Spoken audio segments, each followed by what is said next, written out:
Good evening. Welcome to Columbia Heights Public Schools Independent School District Number 13 School Board meeting for Tuesday, June 11th, 2019. I'd like to call the meeting to order and ask you to please rise for the Pledge of Allegiance. I pledge allegiance to the flag of the United States of America and to the republic for which it stands, one nation, under God, indivisible, with liberty and justice for all. Thank you again and welcome. Laura, if you would roll call, please. Mueller? Here. Severson? Larkin? Here. Lewis? Here. Samurai? Palmer? Here. And Superintendent Kathy Kelly? Here. Thank you, Laura. Our mission statement, creating worlds of opportunity for each and every learner, all belong, all succeed. Our core values are community, excellence, collaboration, integrity, respect, courage, and innovation. Next up would be the approval of the agenda. We'll start with a motion to move that forward, please. So moved. Lorian? Second. Molly, thank you. Any discussion on the agenda? Hearing none, all those in favor say aye. Aye. Opposed? Abstain? That motion carries. Announcements, June 18th at 5:30, we'll have a work session here in the community room. The school board will. June 25th, the regular school board meeting at 7 p.m. July 4th, the district office will be closed for the holiday. That's a Thursday, August 13th at 7 p.m., regular school board meeting. And then August 20th at 5:30, school board work session. Next up is correspondence. Superintendent Kelly, any correspondence this evening? Mr. Chair and members, there is no correspondence this evening. Okay, thank you. Next up would be communication to the board. At this time, any citizen or employee may briefly address the school board. The board will listen to the brief remarks, ask clarifying questions, and if desired, request that the administration follow up. The board will not take action at this meeting on requests presented at this time. Do we have anybody that's here to speak tonight? Any blue sheets, Don? No? Okay, perfect. Sorry, something. Next up would be the consent agenda, which includes the personnel report and the minutes for the May 14th and 28th school board meetings, and also the May 21st school board work session, along with the treasurer's report for April of 2019. We get a motion to move that forward, please. So moved. Laura? Second. Lorian, thank you. Any discussion? Hearing none, all those in favor say aye. Aye. Opposed? Abstain? That motion carries. Okay, next up would be acknowledgements of contributions. This is a resolution, so I'll ask for a motion in a second, and then I'll read it and open it for discussion. So, motion to move that forward. So moved. Molly Second. and Lorian. All right. Whereas Minnesota Statute 123B.02 permits school boards to receive for the benefit of the districts bequests, donations, or gifts for any proper purpose and apply the same to the purpose designated. In that behalf, the board may act as trustee of any trust created for the benefit of the district and for the benefit of pupils thereof. Therefore, be it resolved by the School Board of Columbia Heights Public Schools, Independent School District Number 13, that the school board accepts with appreciation the contributions detailed in the background in the amount of $30,900. And I'll go ahead and read the monetary to start with. A donation of $100 was made to Columbia Heights Public Schools by Janet and John Filter for arts programming. Donation of $100 was made to Columbia Academy by Alan and Lillian Johnson for the band program. A donation of $520 was made to Columbia Heights Public Schools by Lisa Wall for student needs. The following donations were made to the Columbia Heights High School Scholarship Program. Malcolm Watson, $2,000. Cheryl Ballengrud, $1,400. Columbia Heights Fridley Kiwanis, $2,000. The Olson Joint Trust, $850. Fridley Lions Club, $2,000. Muskie Company Foundation, $500. Kopp Family Foundation, $1,750. Bill Streff, $500. Northeast Bank Foundation, $1,500. Angela Knoll, $20. Joyce Bayless, $50. Robin Rice, $25. Teresa Small, $20. Callie Eit, $20. Laura Smith, $40. Shelley Johnson, $20. Pam Myers, $50. Arian Storm, $20. Pat Swada, $100. Carissa Oren, $20. Jen Blake, $30. Phil Doherty, $25. Emily Diddle, $20. Gene Richards, $100. There's more.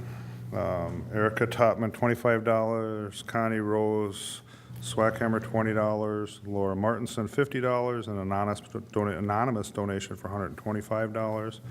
Columbia Heights Fine Arts Foundation, $3,000. Mr. and Mrs. William Keither, $5,000. Nancy Hornibrook, $150. Janet Larson, $100. Gordon Olson, $25. Thomas Mulligan, $200. Judith Rupert, $200. Michelle Edwardson, $50. William Calvary, $125. Dean Miley, $100. Wayne Kutzke, $100. Pat Swada, $50. Karma Dogi, $250. Elise Boquist, $50. Connie Hansen, $50. Jean Heister Camp Richards, $25. Janet Swinehart, $150. Elaine Narbo, $50. Ron Margot, $50. Gerald Bolt, $50. Clem Coverston, $100. Andrea Cowell, $50. Bernard DeVar, $50. Harlan Downing, $100. Robert Eve, $200. Ann Farnham, $200. Glenda Glore, $100. Nicole Hallaby, $100. Gail Hewell, $25. Corliss Johnson, $25. Betty Justin, $100. Kate Kane, $500. Ralph Karki, $200. Katie McAvoy, $100. Marley Oline, $200. Ann O'Neill, $100. Gerald Riding, $200. Roger and Karen Sedlowski, $100. Marianne Strand, $25. Janet Vaughn, $250. Betty Winberg, $50. Pam Segerson, $300. Janet Scott, $50. That's the money.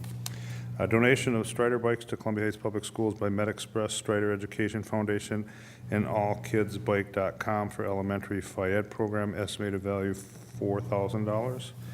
Total year 2018-19 monetary contributions to date, $140,395.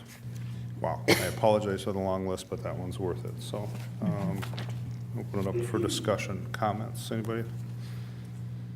Just much appreciated. As a former student, it was kind of a trip down memory lane with many, many former teachers still actively involved in their commitment to our kids. So thank you, everyone. That's why I can pronounce a lot of those names. I know. I recognize a lot of teachers. That's very generous. That obviously Yeah. says a lot about people that have been here. So, anybody else? The generosity of the community and to the school is always very humbling, and we are so much appreciative of this type of support for our kids. Thank you. Okay, good. If there's no further discussion, this is a resolution, so roll call, please, Laura. Mueller? Aye.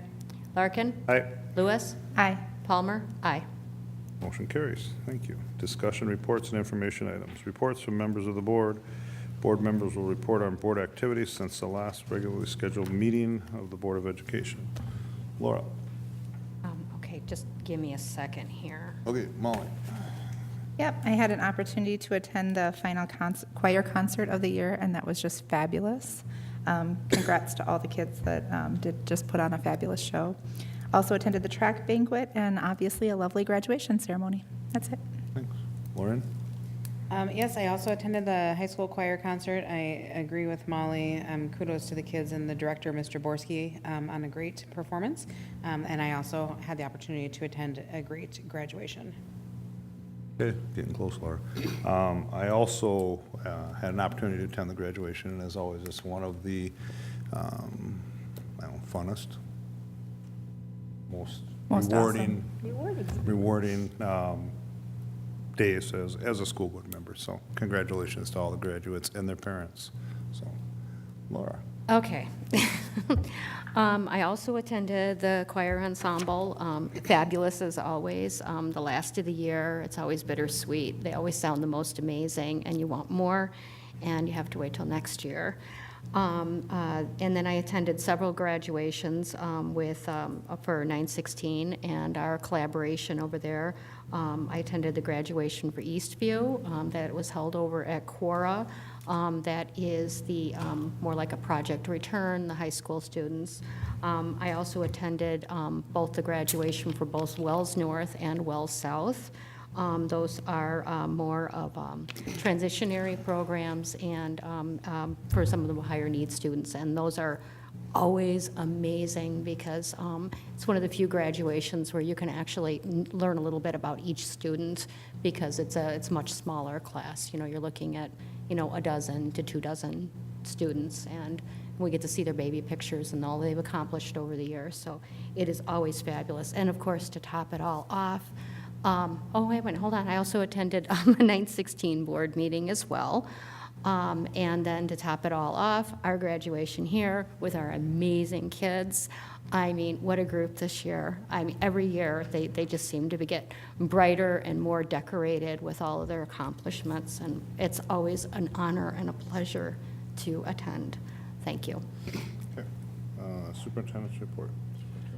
Mr. Chair and members, I do have a brief report. The negotiations organizational meeting was held with the Teachers Union 710, and so we have set dates for across the summer, and we're hoping that we'll meet across this throughout the summer and then into early fall with that. I attended the Early Childhood Spring Celebration, and that was a great event over at Highland. They had a great turnout, wonderful experiences for children and their families, and congratulations to everybody that orchestrated this event. And I was very happy that for once I was able to get some of the silent auction items, so it was great. I also attended the Highland Dare graduation, and Officer JP, as we call him around here, did an outstanding job, not only of teaching and the teaching and learning part, but pulling off a wonderful event with the help of the Highland staff, who are always right at the ready to get things just exactly right. Principal DeWitt was the honored guest speaker at that event, and she gave a very meaningful speech, and the students did a great rendition of the Dare song. And so if you haven't heard it, I think it's still on Superintendent's Instagram. They really got into it, and it was so catchy. We were, when we walked out, still singing that song in our heads. The Executive Construction Committee continues to meet every other week, and we're on track at this point in all the projects. You'll see some of the action items tonight will be before the board, just to keep us moving throughout July when you're not here. The Valley View principal selection process is completed, and the district is happy to announce that Mr. Jason Kuhlman will be leading Valley View staff beginning in the fall of 2019-20, and that he will be on board starting in July.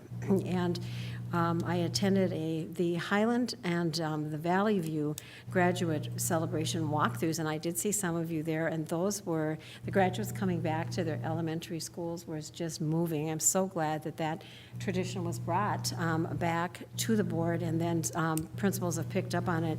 Valley View had a breakfast, and then the kids walked through, and Highland had a huge celebration outside before the kids even got to the building, and then it did the whole building, and it's very, very meaningful. The 2019 graduation class was wonderful, and I just want to say thanks to everyone that attended, and particularly to the high school staff who put that on every year. It was announced at that event that the 2019 Alumni of Distinction has been named, and so congratulations to John Larkin, and we look forward to celebrating him for the rest of the year. And I did meet with local 710 union presidents for the last issues of the year this month, this week, or last week, and then there have been multiple meetings with members of the board around the table, and I want to thank each and every one of you for your time. That's it. All right, let's move on to some fun stuff. Next up would be the acknowledgement of the Employee of the Year.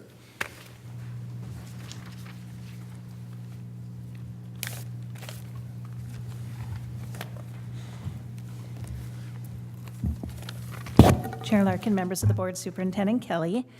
I'm here tonight to honor Lori Stein, who is our Employee of the Year for 2018-2019.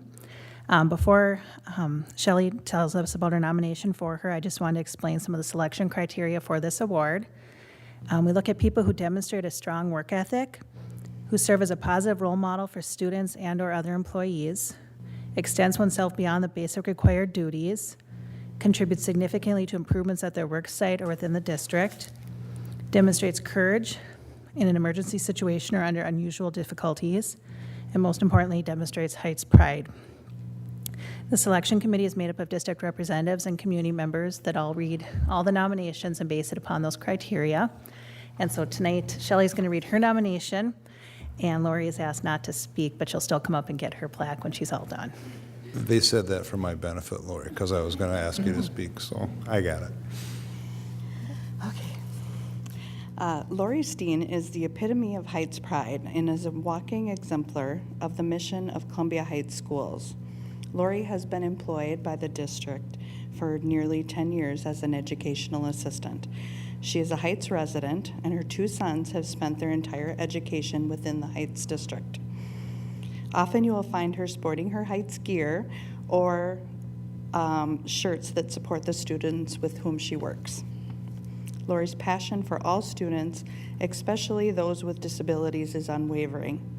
Classroom teachers are often requested to have Lori work with students in their classroom, which shows not only the level of respect her colleagues have for her work with students, but also the level of support she displays when working with students with disabilities. Just last week, a classroom teacher expressed how Lori's calming presence within the classroom provides the student with whom she works an opportunity to be successful within her class when other classes have proved particularly challenging for the student. This calming approach has been displayed throughout the numerous crisis situations the Setting 3 ASD program has experienced this year. Even while students are throwing punches or curriculum, Lori remains calm, cool, and collected throughout. The needs of the students are always Lori's #1 priority. She often brings in snacks, incentives, and school supplies for students in need. She's been known to lose sleep over brainstorming ideas to better support student needs.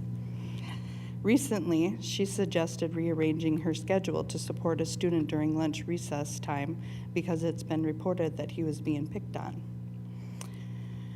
One year, a kindergarten student with whom she worked was particularly interested in long hair. Since Lori has short hair, she attached a braid to her hair, which sparked interest and conversation between the student and Lori. Lori often takes home projects to create for the students with whom she works, such as multiplication flashcards and a corresponding game for 5th grade math. Additionally, she provides support to students with disabilities during Encore, which allows them to participate in and benefit from the extracurricular activities. Lastly, Lori takes any and all opportunities to promote her professional growth. She takes time to educate herself on the population with whom she works by reading all the current literature on autism spectrum disorders. She's currently participating in an optional book study for educational assistants that's facilitated by Pam Myers, a special education teacher. Lori's growth mindset and strides towards excellence are attributes to which we all aspire. Although somewhat reserved, Lori is a large presence at Highland, so large that a few years back, a student jumped out of a large cardboard cake to celebrate Lori's birthday. It's time to celebrate Lori and her accomplishments, contributions, and dedication to Heights. Nice. That's nice.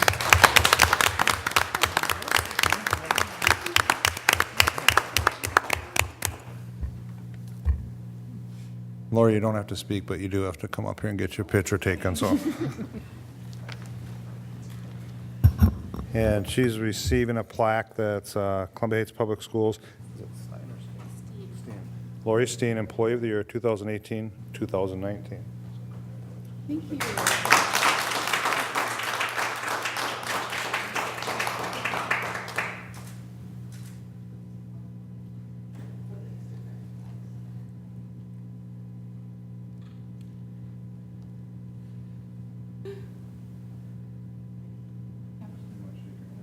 Those guys on the way.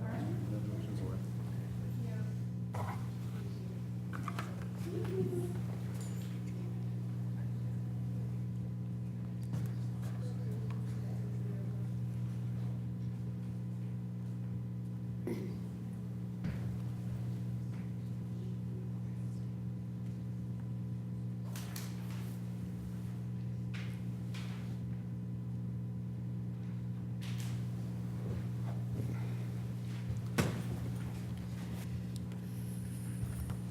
Congratulations again, Lori. That's awesome. Thank you. You're more than welcome to stick around for the rest of the meeting if you want to. She's saying no. But you don't have to, yes. No problem. The kid's eyes are like, what? All right, we'll keep moving. We got lots on our agenda this evening. Next up would be the long-term facility maintenance plan.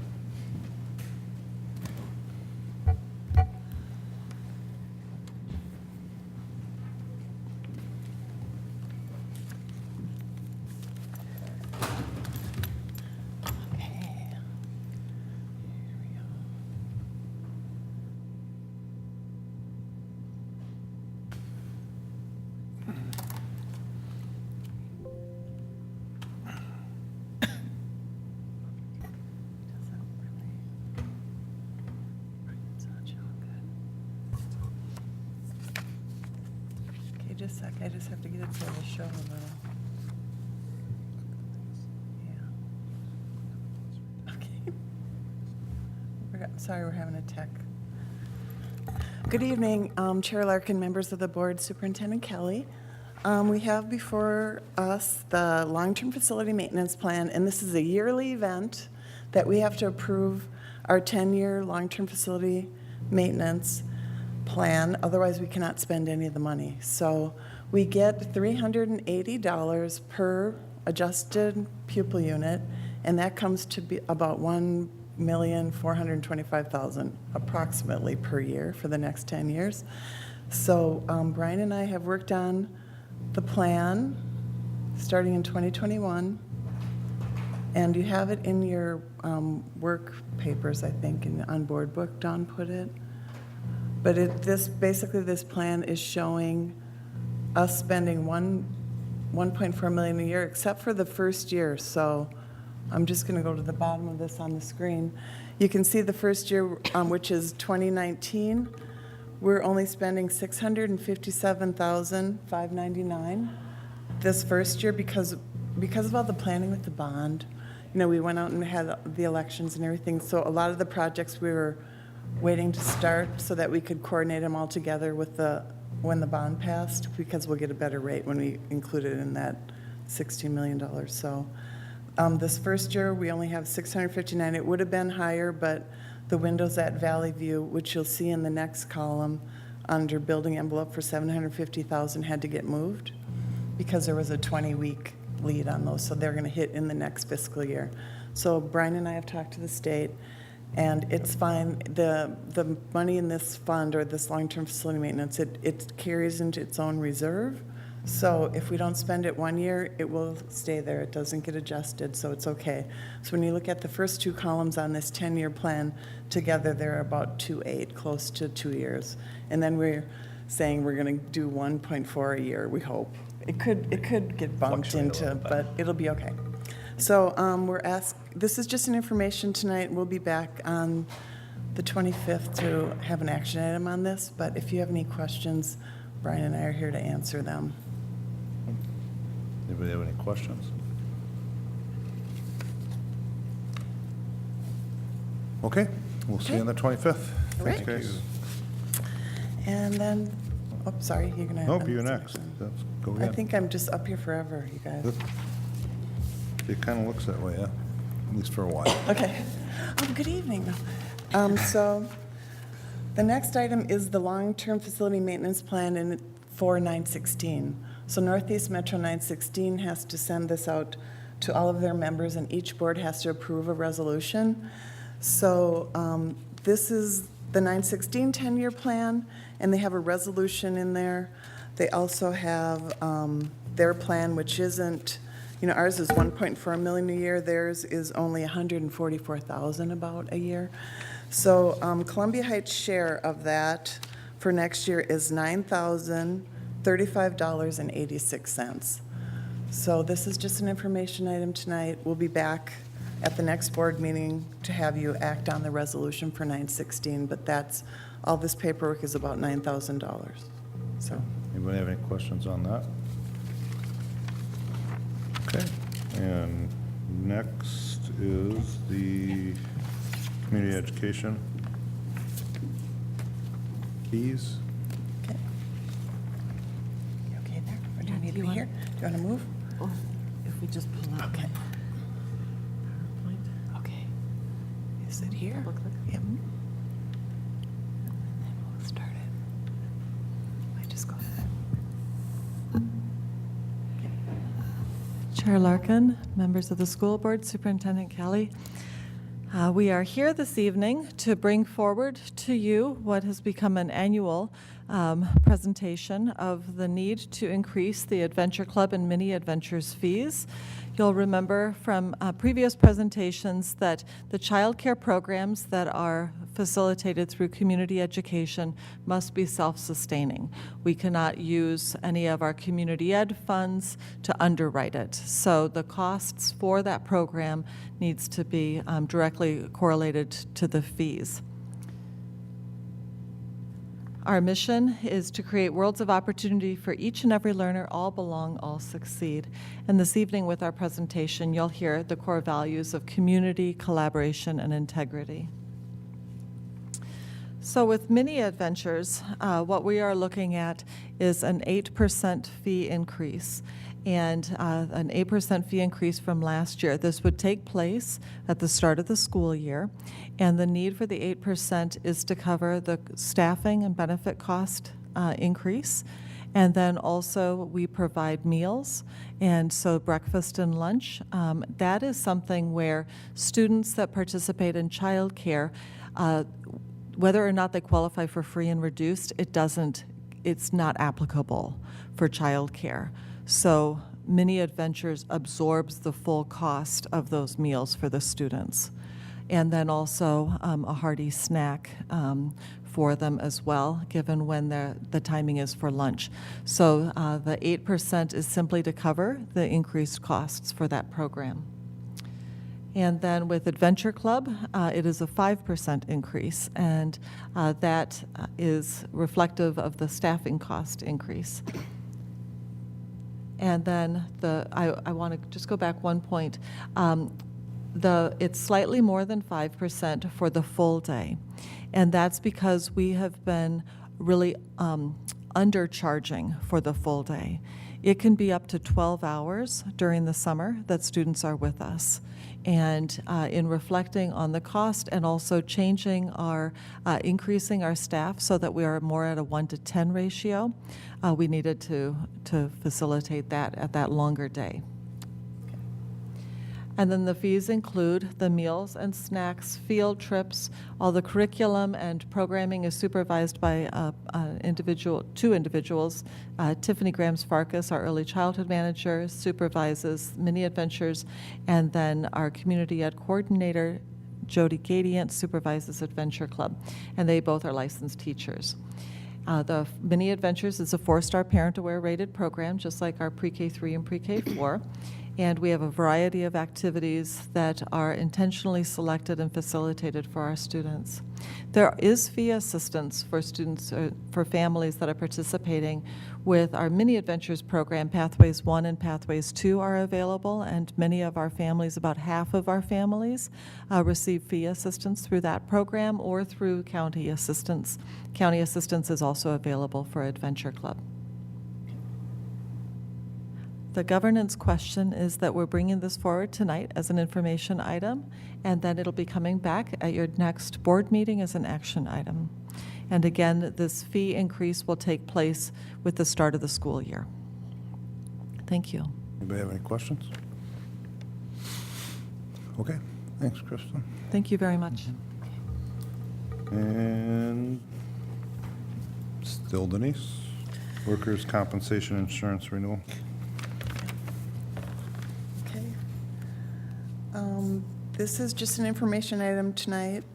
It is the workers' comp renewal, and it's for fiscal year 2020. Our carrier is United Heartland. This is the 3rd year that they've been our workers' comp carrier. Our mod factor, if you're aware of what do you guys know what a mod factor is? I have a graph to show you what a mod factor is. And Brian showed me how to make this go the right way today. Let's see if I can do it again.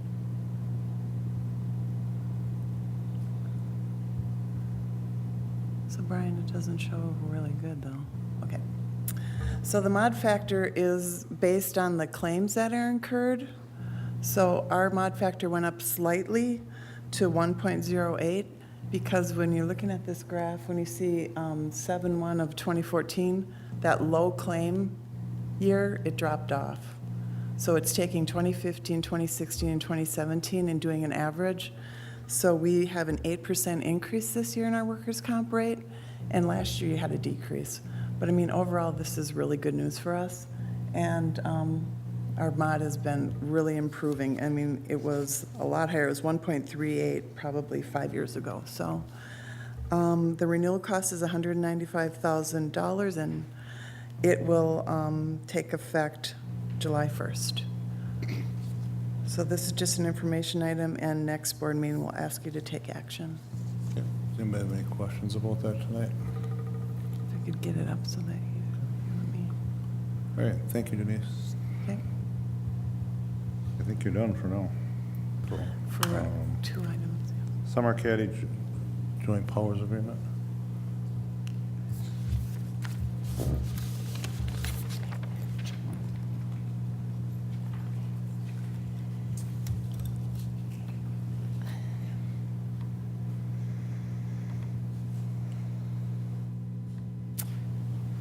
All right, Chair Larkin, members of the board, Superintendent Kelly, I'm here this evening to present information on the Summer Academy Joint Powers Agreement and a proposal for a 1-year extension to this agreement. Our mission is creating worlds of opportunity for each and every learner. All belong, all succeed. And we'll focus on thinking about Summer Academy, community, and collaboration. I will be back for governance, perhaps at the next meeting, perhaps at a future meeting in August. It kind of depends on some of the paperwork that I'll discuss with you in a moment. Brief overview of Summer Academy. Today was the first day of Summer Academy for this year, so if you were driving down 49th around 8 o'clock in the morning or around noon today, it was very congested, and that's because we have 12 districts coming together here on this campus. So the Columbia Heights High School is filled up, and Highland Elementary is filled up as well. And it's a 3-week program for kids with high potential, and they offer over 60 different classes. And it's just an exciting, different style of learning for kids. And Columbia Heights has hosted this program for many, many, many years. So we have a long tradition of Summer Academy.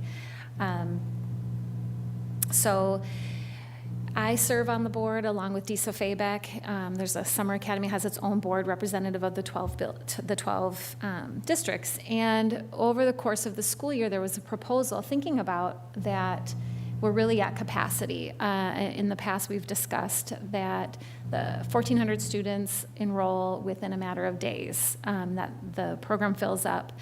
And so there is some discussion stemming from the executive director of Summer Academy, perhaps to open up another site on the east side of the Twin Cities.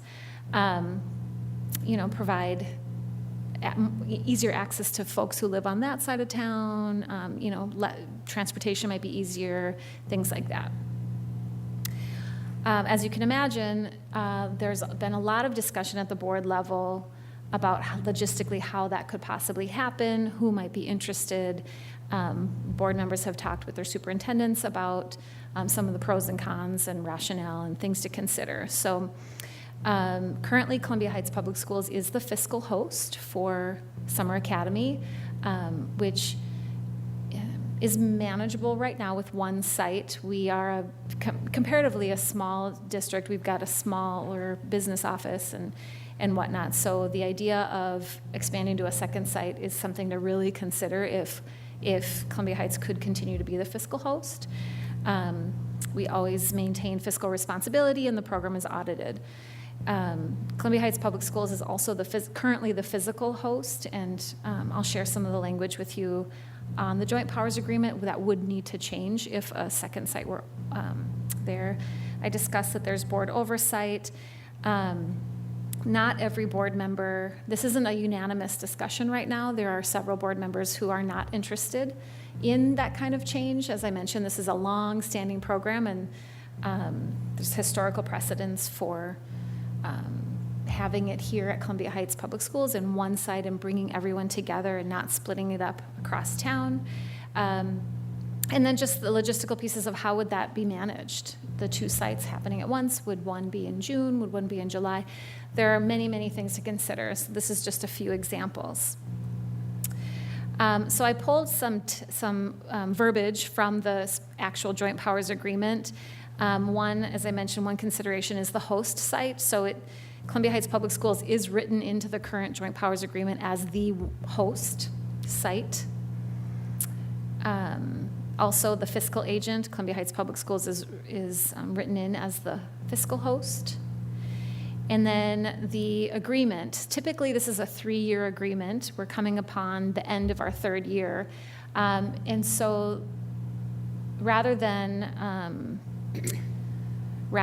extend or renew for the 3 years, the Summer Academy Board is asking that school boards approve a 1-year extension in order to have that time to really discuss the logistics of how that, if we were to open up a second site or not. Currently, the draft of that 1-year extension in terms of legal documentation is not finished being drawn up. So if I do get that documentation in the next couple of weeks, I will bring that back for governance to the school board. I'm not sure when it will actually be finished, so it may be August. So I will come back with governance. I think that unanimously on the board members of Summer Academy did vote, and they did unanimously are interested in a 1-year extension because it's a big deal to open up a second site, and the board really wants to make sure that everything is done correctly. So this would give that time to do that. So if there's any questions. Yes, I love Summer Academy. And every year, it seems like we have more and more and more students participate. If they're looking at if they're thinking about a second site, are there any potential ones that they are looking at? Nothing is set in stone at this time, but the executive director has reached out to South Washington County and perhaps other school districts on that side of town. That might be good for logistical reasons. Plus, I think we could still fill up both sites, frankly. I suppose the other I guess potential possibility would be to run 2 of them, if you wanted to be able to have access for more students, But that seems like that's just all summer. We'd never shut down. Yes. We'd never have a break. And we also have we have our own summer school programs. Yeah. That need to be having, so we really Yeah. only have the possibility of doing it once a summer. Okay. Just because of the different programs that we have running and that we also have to clean the buildings before. Right, I So- understand. I'm just trying to It figure would be- out, it sounds great to be able to improve access, but, there you go. Anybody else have any questions at this point? Keep us posted. Thank you. Thanks, Ian. Move on to action items. First up is the State High School League membership. Antoine.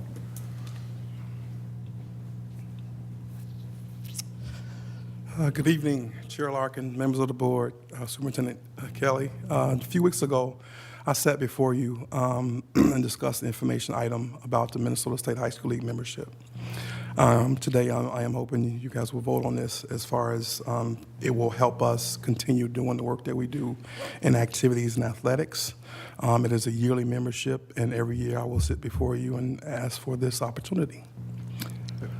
Only question I have, it's showing as a resolution. Is that the State High School League's resolution that we're just approving it, so it's a motion, not a resolution on our part, correct?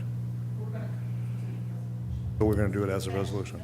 I see it here, yeah, I just didn't know if it was going to be motion or second. Okay, we'll do it as a resolution then. So I need a motion to move that forward, please. So moved. Laura? Second. Molly, I'll read it and then open it up for discussion. Resolved that the governing board of school district number 13, County of Anoka, State of Minnesota delegates the control, supervision, and regulation of interscholastic athletic and fine arts events referred to in Minnesota statute section 128C.01 to the Minnesota State High School League. And so hereby certifies that the State Commission of Education is provided for by Minnesota statutes. Further resolved that Columbia Heights High School is authorized by this, the governing board of said school district, to renew its membership in the Minnesota State High School League and participate in the approved inter-school activities sponsored by said league and its various subdivisions. Further resolved that this governing body hereby adopts the Constitution, bylaws, rules, and regulations of said league and all amendments thereto as the same as are published in the latest edition of the league's official handbook on file at the office of the school district or as appears on the league's website as the minimum standards governing participation in said league-sponsored activities, and that the administration responsibility for determining student eligibility for supervision of such activities are assigned to the official representative identified by the governing board. Okay. Questions, comments, discussion? Something we need to be able to participate, correct? Correct, very much so. All right. Anybody else? Hearing no further discussion, this is a resolution, so roll call, please, Laura. Mueller. Aye. Larkin. Aye. Lewis. Aye. Palmer. Aye. Motion carries. Thanks, Antoine. Thank you. All right. Next up, high school track bids.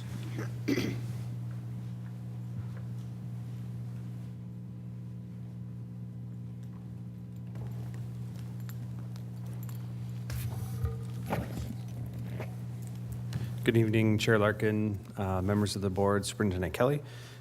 This evening, I have several items in a row here related to bids.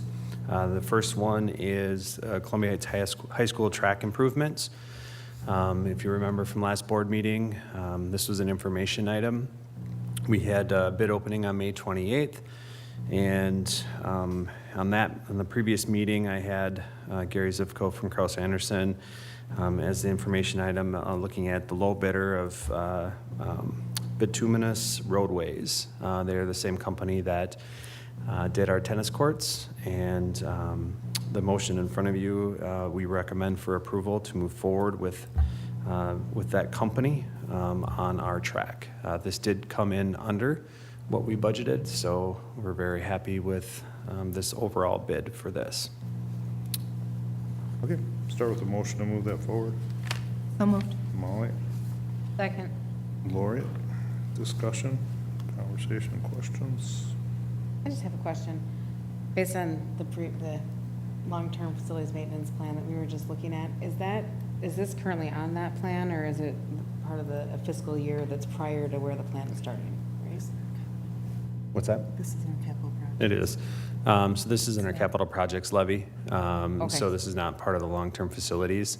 It was something that I have long-term facilities on here, but we're actually, it's a capital projects levy Okay. project, so. Thank you. I was just looking for it and I didn't see it. Yep. Okay, anybody else? Hearing no further discussion, all those in favor say aye. Aye. Opposed? Abstain? Motion carries. Bid pack 2. This one is significantly bigger. So this is Columbia Heights High School Additions Remodeling Bid Package 2 Building Package for questions 2 and questions 3. Questions 2 and questions 3 of the bond referendum. And if you remember, bid pack 1 was steel and precast concrete, very exciting. Bid pack 2 kind of loops in all of the remainder components of it, of the band room and the performing space improvements. And there was base bids, and they're all listed within the packet here for each area. And then there was some alternative bids that went along with that got broken out of the base bids. And this was an information item at the last board meeting on May 28th. And after discussion internally on the alternative bids based on how the base bids came in, working with our long-term facilities dollars as well, before you is a recommendation to approve all the base bids and all of the alternative bids to go along with the project as listed on the motion. Start with the motion to move that forward. So moved. Molly, Second. Maureen? Questions, discussion? Can you just please reiterate how the 2.6 million falls in line with what we anticipated these costs to be? Yeah, I don't have the breakdown of, what we asked the community for versus what this falls into versus bid pack 1, because there is going to be another bid package as well that'll come out, and I can definitely provide that. There will be one, and I'm asking for an action item on that tonight, so there will be a third bid pack that goes out. We're in Kraus-Anderson, we work directly with them on making sure that we're falling in budget with what they're projecting and what we asked the community for. And like I said, the base bids came in right where we wanted the base bids to be. And then it was just a conversation about how do the alternative bids fit within that. And after a discussion with our executive committee meeting, which is Kraus-Anderson, Superintendent Kelly, and Finance Director Sundstrom here, and myself, we able to formalize a plan that fits into place. So we feel confident with the 2.6 because, again, this is bid pack 2. That'll be added to bid pack 1, and then bid pack 3 will be added into the total dollar amount for the bond referendum project. There will be some long-term facilities dollars associated with this project, just like with North Park project, as we said there would be. And then, of course, there's the architects and the construction manager fees that fit into that too. So we feel confident that it fits within budget. Yep. It's a little bit of it is coming out of long-term facility maintenance. I think it's less than 10%, so we'll have to get you those numbers. And this is just a formatting question, but on the sheet that you provided, why is there no alternate number 2? It's a good question. I'm not 100% sure why they skipped number 2. It wasn't intentional, like it wasn't something that we Yeah, worked together. I can ask Kraus-Anderson about it, but I don't have an answer to that. Okay, thank you. Yes, there is no number 2. It's not something that we forgot and left off. It's intentionally blank. Okay, thank you. Okay, anybody else? Hearing no further discussion, all those this is bid pack 2. All those in favor say aye. Aye. Opposed? Abstain? Motion carries. Next up is the North Park Elementary bond referendum call for bid. Okay. So, Chair Larkin, members of the board, Superintendent Kelly, we have, we'll see something a little bit different with the North Park. So question 1, this is a reference to question 1 for the bond referendum. And the difference we'll see here is from what we just went through with the high school, where the high school, there's actually 3 different bid packs that went out. With North Park, there'll just be 1 bid pack, and with a very long list behind that. So everything's going to be included in 1 bid pack for this project. So what we're asking for in this motion is we're asking for approval to go out for bid pack 4 North Park Elementary construction project for remodeling and the additions, all discussed in the bond referendum. So this is an action item. We're just requesting to go out for bid. Okay. Motion to move that forward, please. So moved. Molly? Second. Maureen? Questions?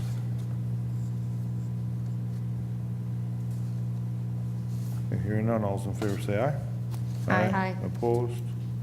Abstain? Motion carries. Call for bid for the high school gym stage. Chair Larkin, members of the board, Superintendent Kelly, this is the third for the question number 2, which was the performance space remodel. So the gym stage area was part of the performance spaces within question number 2. And this is an action item asking for approval to post the legal notice for bid for the gym stage remodel. And this would be the final bid post for question 2. Okay, motion to move that forward. So moved. Second. Gloria, Laura, for a second. Any Discussion, questions? Hearing none, all those in favor say aye. Aye. Opposed? Abstain? Motion carries. Thank you. Thank you. Next up, joint purchasing agreement with the Roseville area schools. I believe this was something that was in everybody's board pack over the weekend. Chair Larkin, members of the board, Superintendent Kelly, you have before you an action item that we're bringing. It's a joint purchasing agreement with Roseville Schools. We're excited that Roseville Schools has agreed to enter into this joint purchasing agreement with Columbia Heights Public Schools. We are doing this because we are going self-op July 1st with our food service program. And because of that, all the contracts that we have currently with our food service, our vendors, our suppliers, are all with Sodexo. So in order to get up and running, Roseville has agreed to enter into this agreement. It allows us to purchase off of contracts that they have legally bid, and also they can purchase off of any that we have. So I'm asking you to approve this joint purchasing agreement, and it's allowed under Minnesota Statute 471.59, and there's a motion before you, so then we will have bread and milk for July 1st. Don, does this one have to be treated as a resolution as well, with the way that the purchasing agreement is read? Okay. Start with a motion to move that forward, please. So So moved. moved. Molly, for a second. Second. Laura? Okay. I'll read it as a resolution. Joint purchasing agreement. The agreement is made and entered into by and between Columbia Heights Independent School District 13 and Roseville Area Schools Independent School District 623 pursuant to the provisions of Minnesota Statute 471.59 as amended, which authorizes political subdivisions to enter into an agreement to exercise jointly the governmental powers and functions each has individually, and whereas Independent School District 13 and Independent School District 623 desire to make available to each party the administrative and financial benefits of cooperative purchasing and selling with respect to common items used by the parties, and whereas Independent School District 13 and Independent School District 623 wish to combine their purchasing powers in order to secure the most favorable terms and conditions on the purchase of equipment, materials, services, and supplies. Therefore, in instances where the parties agree it would be mutually advantageous, it is hereby agreed by and between the parties hereto as follows. When authorized and requested by ISD 623, ISD 13, through their purchasing department shall make joint purchases for Independent School District 623 and Independent School District 13, or permit Independent School District 623 to make purchases under existing Independent School District 13 contracts for equipment, material, and service supplies.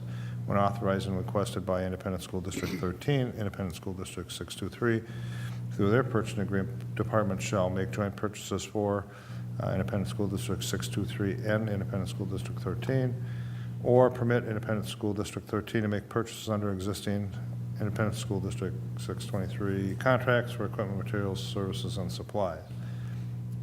The agreement applies to all purchases where the parties have mutually agreed to exercise this right, made through a competitive bidding process, where an award is made to the lowest responsible bidder. When making a joint purchase, Independent School District 13 and Independent School District 623 shall first consult to ensure that requirements of both jurisdictions and the specifications of the equipment, materials, services, and supplies that meet the need of each are included.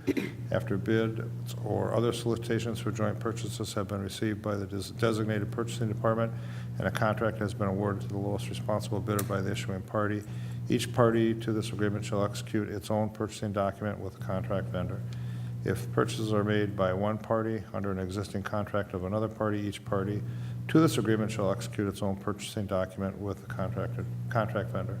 Each party shall make payment directly to the contract vendor according to the established procedures of the paying party. Each party shall be separately accountable for its own expenditures and public funds made hereunder. Neither party shall assume any responsibility for the accountability of funds expended by the other, by the issuance of a purchase document by the other party. As mutually agreed upon, the parties may share costs associated with the shared bidding process. This agreement shall be in effect until rescinded by either party. Okay, questions, comments? Okay, it's a resolution, so roll call, please, Laura. Mueller. Aye. Larkin. Aye. Lewis. Aye. Palmer. Aye. Motion carries. Thank you. Thanks, Denise. Next up is the calendar adjustment. This is also a resolution. Having fun? Hmm? Having fun? Not Chair bad. Larkin, members of the board, Superintendent Kelly. Yes, this evening I'm here seeking action with a resolution for calendar adjustment. This spring, the Minnesota legislature passed a law that would allow school boards to vote to have some of the snow or cold days forgiven due to the extreme weather that we had this winter. So this evening, I'm here to seek approval. Okay, start with a motion to move that forward, please. So moved. Lorian? Second. Molly? And here we go. Resolution for school calendar adjustment for 2018-19 school year, whereas Independent School District Number 13 canceled instructional days on January 28th, 2019, January 29th, 2018, January 30th, 2019, January 31st, 2019, February 20th, 2019, April 11th, 2019, during the 2018-19 school year due to health and safety concerns. Whereas the Minnesota Legislature enacted the laws of Minnesota 2019, Chapter 5, Senate File 1743, which permits school districts and charter schools to count these dates as instructional days for the purpose of calculating the number of hours and days in the school year pursuant to Minnesota law and the calculation of average daily membership pursuant to Minnesota law for students enrolled both before and after those school closure dates. And whereas the school district wishes to count the 2 of the 6 dates identified above for the purpose set forth in the laws of Minnesota 2018, Chapter 5, Senate File 1743, and whereas School District 13 will adopt an e-learning plan for the 2019-2020 school year. Now therefore be it resolved by the school district, school board of the Independent School District Number 13, State of Minnesota as follows. Pursuant to laws of Minnesota 2019, Chapter 5, Senate File 1743, the canceled 2 instructional days will be counted in the calculation of the number of hours and days in the school year and the calculation of the average daily membership for the 2018-2019 school year, and the school district will comply with all the requirements set forth in laws of Minnesota 2019, Chapter 5, Senate File 1743, and the school district will adopt e-learning plan, an e-learning plan for 2019-2020 school year. Questions, comments? Questions? An e-learning plan, where are we at with with planning for something like that? So there's a committee made up of administrators, and we've conferred with the union as well, the teachers union, per the statute. So the plan is in development and will be presented next school year to the board. I guess one further question here is as far as doing the e-learning during, potential snow days or long periods here. Are we going to have a very good plan for making sure that there's access for all of the students? That might be a little bit more challenging, but what I think we need to have something additional also in there to support the students who are not going to be able to participate in this. It's definitely a consideration as part of the committee work. And Director Hennekins, as our Director of Technology, is on the committee, right there front and center, ensuring that those avenues are available. Okay, So perfect. Thank you. That's definitely part of the plan. I had a feeling you were. I just wanted to hear it, so thank you. Sure. Okay, back to the resolution that we're going to give back the 2-day, take away 2 days for the snow days. So, anybody else? Roll call, so if you would please, Laura, resolution. Mueller? Aye. Larkin? Aye. Lewis? Aye. Palmer? Aye. Thank you. All right. Thank you. Thanks, Ina. Lindsay, the mini adventure program MOU.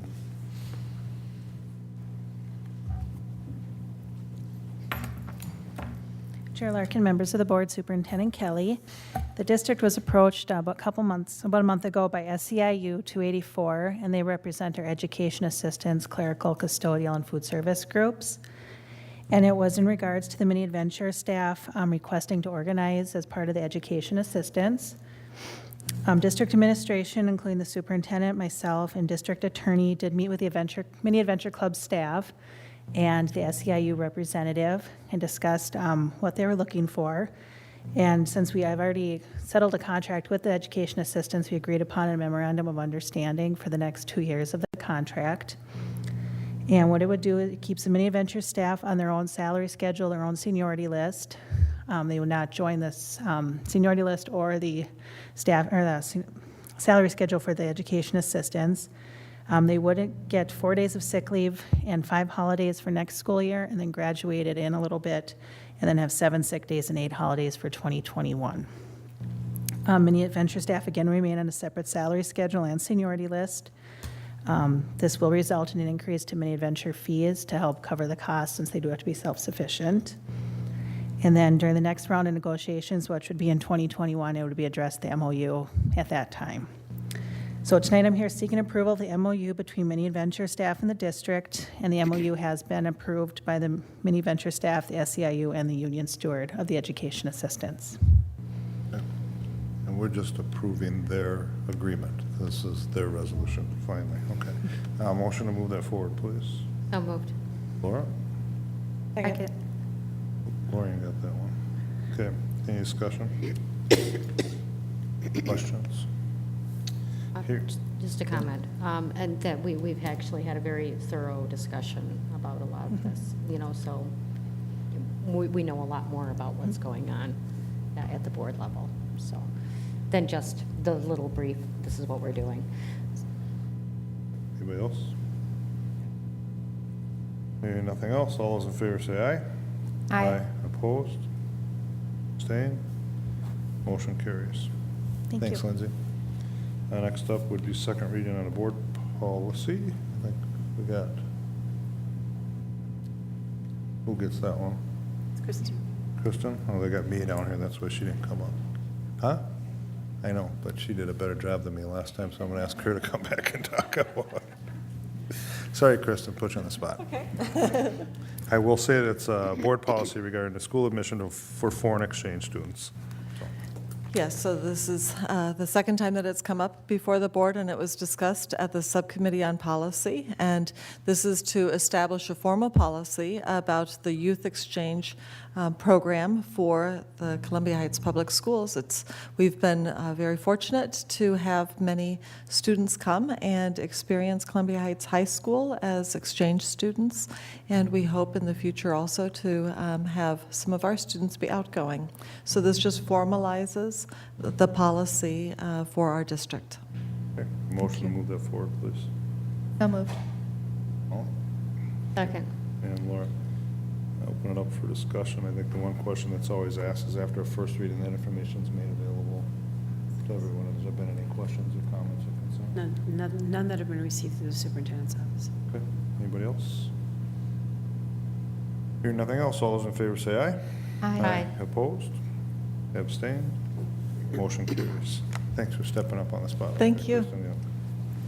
Okay, in accordance with Minnesota Statute 13D.05 Subdivision 2B, the board will meet in a closed session for this item on the agenda for preliminary consideration of allegations against an individual. And we'll be recessing this meeting at 8:05. Okay, Don, you ready? Ready? You ready? Okay, all right.